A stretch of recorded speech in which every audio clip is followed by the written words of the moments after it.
Bonjour à tous, ravie de vous retrouver pour cette petite vidéo sentimentale qui va aborder la question suivante. Qu'est-ce que votre autre aimerait vous dire? Que vous soyez en couple et que ce soit compliqué côté communication, que vous soyez en rupture totale de communication et séparés, que vous soyez dans une situation compliquée, vous adaptez évidemment à ce que vous vivez, à ce que vous traversez. C'est pas une vidéo qui parlera à tout le monde, donc vous adaptez à votre vécu. Je vais mélanger les cartes, je vais les étaler au fur et à mesure et je vous explique juste après ce que ça signifie. C'est parti!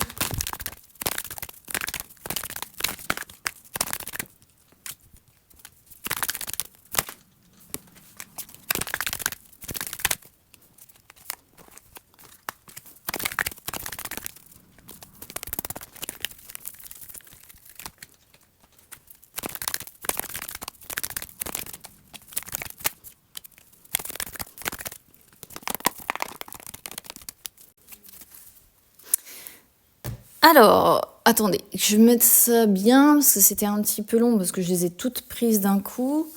Au final, en plus, je voulais en prendre qu'une pour la fin, puis je sais pas pourquoi je suis partie sur 2. Bref. Alors, je vais déjà commencer avec les 3 premières cartes. Donner, recevoir, je suis instable et j'ai pris du retard.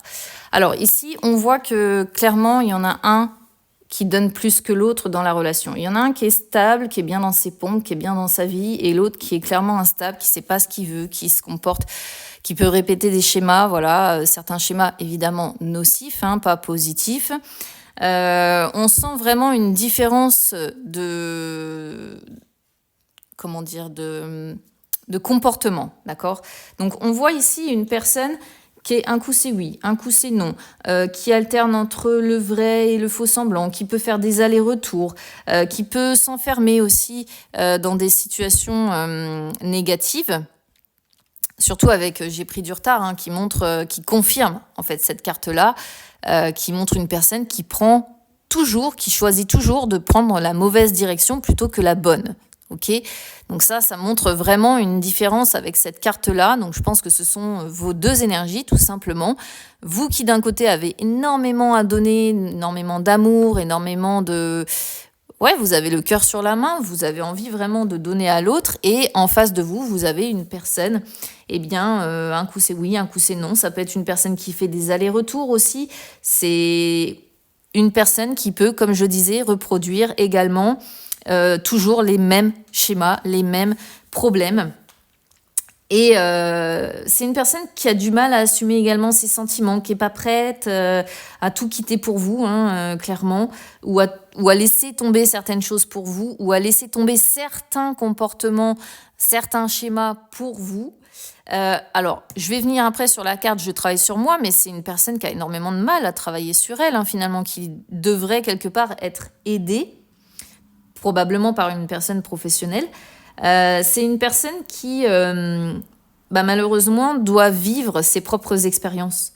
C'est une personne qui a peur d'être jugée, qui a peur d'être rejetée, qui est immobilisée par ses peurs, qui est aveuglée par l'ego aussi, et qui n'arrive pas à prendre réellement un positionnement relationnel clair dans certaines situations. Ça ne veut pas dire que vous n'êtes pas en couple, par exemple, pour certains d'entre vous, mais dans certaines situations, ça peut être une personne qui va se montrer ambivalente. Vous voyez ce que je veux dire ? Alors après, on a eu « Je travaille sur moi » avec la trahison. Bon, alors on voit que c'est quelqu'un qui vous a planté un ou plusieurs couteaux dans le dos. De toute façon, avec l'instabilité, les blocages, on voit bien que c'était déjà compliqué. C'est une personne qui, comme je disais dès le départ, malheureusement, devrait travailler sur elle dès le début. Parce que malheureusement, on sent une énorme blessure de trahison. Je pense que c'est vraiment quelqu'un qui vous a fait énormément de mal et qui a fait que vous avez perdu complètement confiance en la relation. Une relation qui était déjà probablement fragile. C'est une personne qui ne se confie pas facilement, qui n'exprime pas facilement ses émotions et qui reste continuellement dans une forme d'implication, encore une fois, superficielle, ok, et qui veut impérativement garder le contrôle sur tout, sur la relation, sur qui vous êtes, sur lui-même ou elle-même. Et bah, évidemment, ça parle de travail sur soi dans le sens où c'est une personne qui devrait se remettre en question, tout simplement. Hein. C'est une personne qui doit faire des efforts pour régler ce qui ne va pas chez elle, qui doit se mettre en phase de réflexion, d'introspection, qui doit analyser sa vie, qui doit analyser les choix qu'il ou elle a fait, qui doit analyser également ses comportements et qui doit impérativement se remettre en question, sans quoi les choses ne bougeront jamais positivement. C'est pour ça qu'on a le retard qui sort dès le départ. Alors, ensuite, j'ai envie de te parler, de te voir et je t'aime. Alors, qu'est-ce que votre autre aimerait vous dire si il ou elle pouvait vous parler ? Il vous dirait, de toute façon, je sais que je suis dysfonctionnelle, je sais que je t'ai trahi, je sais que je t'ai fait du mal, je sais que je t'ai trompé peut-être aussi, parce que voilà, la carte de la trahison, ça peut être des mensonges et ça s'arrête là. Ça peut être des comportements dysfonctionnels où on se sent trahi, mais ça peut être des paroles où on a la blessure de trahison qui se réveille, mais ça peut aussi être l'infidélité. Donc évidemment, vous adaptez à ce que vous avez vécu ou à ce que vous vivez. Malgré tout ça, si cette personne pouvait vous parler, elle vous dirait « Je sais que je suis dysfonctionnelle, je sais que je t'ai fait du mal, je sais que je t'ai trompé, trahi, je sais que j'ai fait tout ça, je sais que j'ai pris la mauvaise direction dans ma vie, je sais que je prends de mauvaises décisions. J'essaie de travailler sur moi, mais bon, clairement, ça n'a pas l'air de porter pour le moment ses fruits.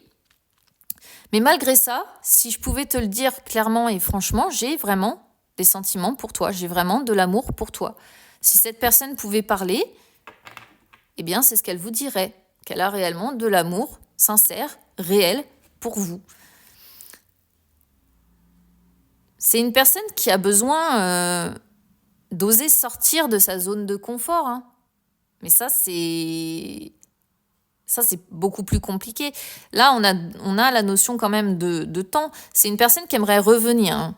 Vous voyez, qui aimerait revenir vers vous, qui aimerait se réconcilier avec vous, qui aimerait vous dire, attends-moi, je vais essayer de travailler sur moi, je vais essayer de faire le nécessaire, de me remettre en question, je vais essayer d'y arriver.